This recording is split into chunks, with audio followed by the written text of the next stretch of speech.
welcome back to my channel. My name is Avery. If you're new, I'm a holistic nutrition health coach, and in today's video I'm going to be talking about one of my favorite topics, and that is gut health, specifically ways that you can actually heal your gut and some things that you should maybe avoid. I'm going to give you all the tips and tricks in this video. So basically I'm going to be using the term gut microbiome. I'm just referring to the trillions of different bacteria, fungi, viruses, and other microorganisms in your gut, and these all make up your gut microbiome. And so your gut health isn't just about your digestion, but it also affects a lot of different areas like your mood, your immune system, your sleep, so many different things, even your hormones. And so some common gut issues you might be facing are things like bloating, constipation, diarrhea, maybe you're a little bit gassy. You know, those are some true signs that something is going on with your gut. But you can also have mental health issues like anxiety and depression. You could have a lot of fatigue. There's just so many different ways that the body shows you and tells you that there's something going on in your gut. And so understanding these symptoms is really key to figuring out what exactly is going on. And then you can either work with a doctor or a coach or a nutritionist, someone that can really help guide you into fully healing your gut. Also, you can just do a bunch of research on your own and just find out what works best for you. So the first thing I'm gonna be talking about is basically some things that can harm your gut microbiome. I'm just gonna quickly list these things. Obviously, your diet is gonna be huge in affecting your gut microbiome, specifically processed food, excess sugar, alcohol, artificial sweeteners and flavorings, foods that can be heavily sprayed with pesticides. So all of those things can really contribute to inflammation in the gut and create some sort of imbalance in the bacteria. So you definitely want to focus on having a good diet, but I'll talk about that later. But those are just a few things as far as food goes that you should try to avoid, and that can also really impact your gut health. Stress can play a huge role in your gut health. So if you have a lot of stress in your life, you may be experiencing a lot more digestion issues. Also, overuse of antibiotics and other medications like Tylenol, Advil, things like that. So with antibiotics specifically, it is killing that good bacteria in your body as well as the bad bacteria. But let's say you've had to have multiple rounds of antibiotics in your lifetime, odds are that you might have a little bit of imbalance in your gut microbiome. Some other things are lack of sleep, food sensitivities, food allergies, dehydration, lack of exercise, and also if you are trying a lot of different cleanses, different protocols, different diets, like you're constantly like switching it up, cutting out food groups, seeing whatever the latest trend is for gut health, that can also be really harmful for you if you don't know specifically whether or not you need to be cutting out certain food groups. And also if you're just doing like a juice cleanse or something like that, that's really not meant for everybody. So really focusing on what's meant for you specifically is going to be the most beneficial thing. But those are just some examples of things that can be harmful for your gut microbiome. Okay, so now I'm going to get into the fun part, and it is how to heal your gut. So the first thing I want to talk about is actually testing your gut and seeing what is going on in there, because I always say you should test and not guess, because if you're trying all these different things and guessing and like nothing is really changing, you might need to go to a doctor or a nutritionist, someone that can specifically order some tests for you. My favorite way to test your gut microbiome is just doing a stool test. I know it sounds a little gross, and it is a little gross, but it gives you so much information as to what's going on in your gut. You can find out if you have parasites, if you have imbalance of bacteria, if you have H. pylori, if you have Candida overgrowth, if you have leaky gut. Like it tells you so much about what's going on in your gut health. So just do it. Just do a stool test. It is kind of expensive, but I suggest everyone do it at least once, if not more than once. I do them every couple years just to see what's going on, see what I need to maybe add in, if I need to take a certain probiotic that has a certain strain of bacteria. You know what I'm saying? It gives you so much information. So I would highly recommend doing a stool test. I also highly recommend doing a food sensitivity and food allergy testing, because you might be eating all of these healthy foods like cucumbers, asparagus, spinach, cauliflower, all these different foods, and your body might not like them. Your body might not be agreeing with them. And I found this out recently. I've done a lot of different like IgE, specifically IgA, things like that for food allergy testing. And I was allergic to some things I was having almost every single day. And this is a super common thing, especially if you're having food every single day, you can become allergic to it. I'm not saying that for everybody, but for a lot of people that is the case. So I would say test, do some blood work, do some stool testing, all of those things. They're really gonna give you a great insight for a more tailored protocol, so you can quit guessing and you can do specific things that you know work for your body. If you want to do something free, you can keep a food journal, food diary, whatever, and just write down everything you're eating. And basically, if you have like constipation the next day, diarrhea, if you're feeling really bloated or really tired, you can kind of refer back to that journal and you're like, oh, I've been eating eggs like every single day this week. Maybe that's contributing to my constipation, to my acne, to my bloating, like all of those things. So really keeping a journal is gonna be amazing for that, and it's free. You can kind of do a 6-week elimination diet if you want to.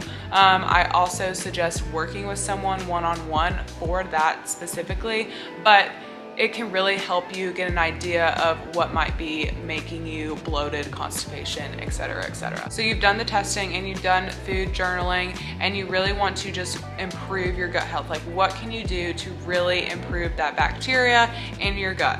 And so basically you want to incorporate probiotics, prebiotics, fiber, things like that. The bacteria love all those things. So the prebiotics are gonna be the food that feed the bacteria, and the probiotics are the actual bacteria. So you can eat a lot of fermented foods that have probiotics in them, like yogurt, kimchi, sauerkraut, things like that, and you feed them with like prebiotics. So you can do like leafy greens, you can do sprouts, microgreens, things like that can be prebiotic for the probiotics. There's a lot of different pill probiotics. I'm not gonna really give too many specific suggestions to that because there's also a lot of different strains in them.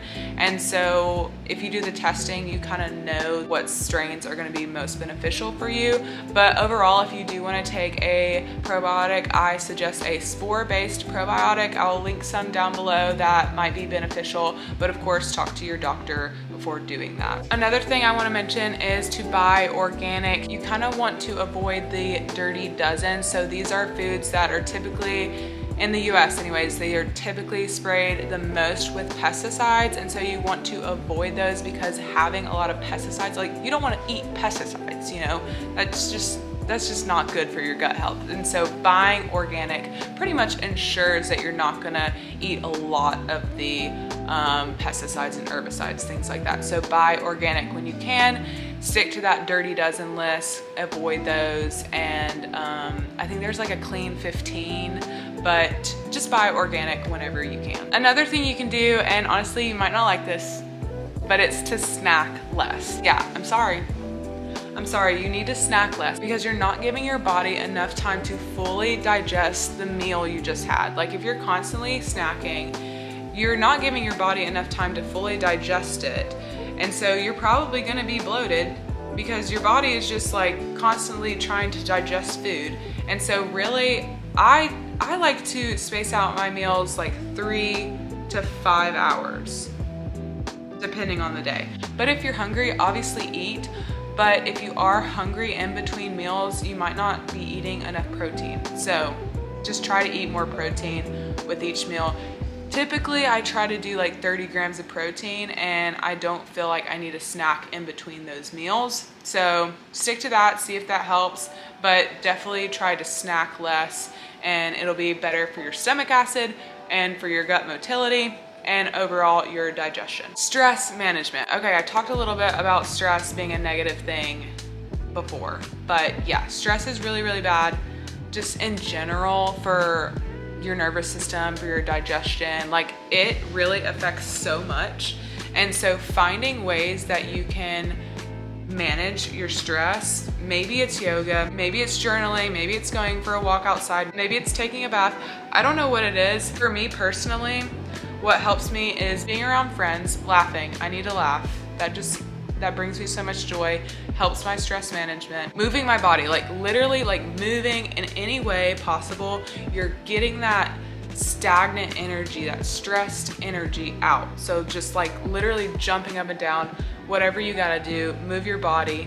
That'll be amazing for your stress management. It will release endorphins.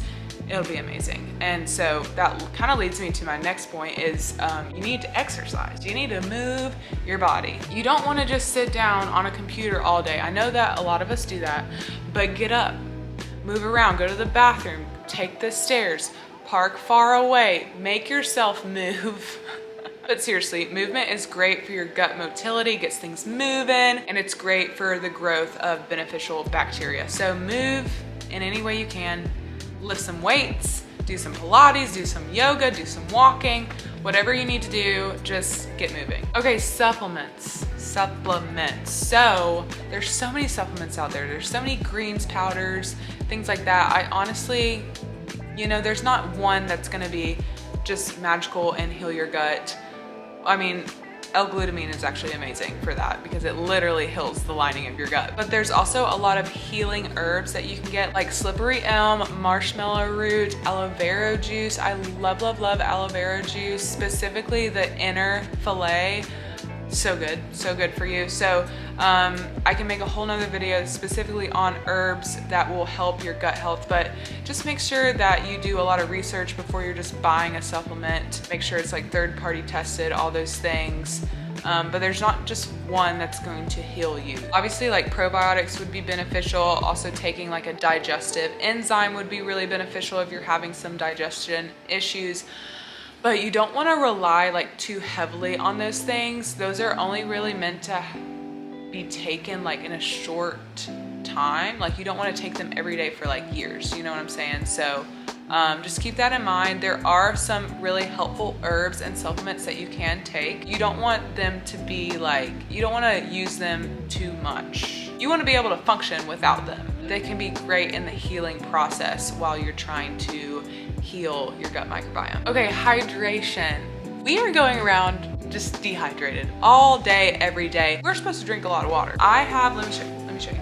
I have this water bottle and I probably drink like 2 to 3 of these. 3 is like, I'm doing amazing. But seriously, like everyone is so dehydrated and we just need to drink water, put a little salt in there, some electrolytes, something like that. And this really helps your digestion so much. It helps with the mucus in your gut lining and this will really help protect the gut lining. So if you're dehydrated, it can kind of harm your gut lining. So just drink your water, Put some lemon in it, put some strawberries, cucumbers, make it fancy, just drink your water. But also make sure that it's like filtered water. If you have access to good quality filtered water, that's gonna be amazing. Don't drink out of the sink, just don't do that. Okay, I have the notes here, that's why I'm like looking over here. Okay, mindful eating. We are not chewing our food enough. Like we are in a hurry and we're just like taking a few bites and swallowing it. And there's just like, why are we doing that? Take like 10 minutes to eat your meal or more, 10 to 30 minutes. 30 minutes would be great because you're actually like taking a bite, putting your fork down, chewing like 30 times. You want the food in your mouth to be like a paste-like consistency so it's easier on your digestion when it's going down. It's less work for your body to have to digest the food when you've already digested it, or not digested it, but when you've already like broken it down to a paste-like consistency in your mouth. Digestion really starts in your mouth, so make sure that you're chewing your food. You're taking more than 10 minutes to eat your food. You're in a calm environment, stress-free environment, eating your meal. Yeah, that sounds really nice actually. That is a major thing, to chew your food. Next time you eat, just be mindful about like how fast you're eating your food. Okay, the last thing I'm gonna talk about is sleep. Oh my gosh, sleep is so amazing. Sleep is one of the best things for your body. It helps your body rejuvenate, recover. It is really your rest and digest state. It helps your inflammation and also helps maintain a good balance of bacteria in your body. So just have a good sleep routine. I don't really have any specific numbers as far as how many hours you should sleep. I like a lot of sleep, so I need at least like 7 hours. 8 to 10 is really like my sweet spot, but that's for me personally. Some people can function with like 5 or 6 hours. I can't do that. But yeah, you just have to find what's right for you. So I hope these helped you. I also want to remind you that everyone is so different. So some of the tips that I gave you might not work for you. You might need something more specific, but honestly, testing is going to be so beneficial for you. I cannot stress that enough. And don't be influenced by all these people on social media, like buy this supplement, buy this green powder. They might help you, but they might not, you know? And you don't need to spend like a bunch of money if you don't have to, you know what I'm saying? So test, don't guess. I do believe that everyone is capable of healing and everyone's body is so powerful, and we're constantly trying to get in a state of balance. Like that's what our body is trying to do. So your body is really working with you. You just have to nourish it the best way that you can so that you can fuel it properly and that it can thrive. I really want to encourage you to do what's best for you, try different things if you need to, but also finding a doctor or a coach, nutritionist, whatever, someone that you can kind of lean on will be so amazing, especially if you're struggling with Candida overgrowth, leaky gut, SIBO, all the different things. I know firsthand how hard it is because it is so overwhelming because there's so much information out there. But really having a tailored protocol for you specifically is gonna be just the best thing that you can do for yourself. Try reducing your stress for a month and just see the improvement of your digestion. It's quite amazing. So anyways, thank you guys so much. Give this video a like if you liked it, share it with someone that you know, and don't forget to subscribe. I'll see you in the next one. Bye.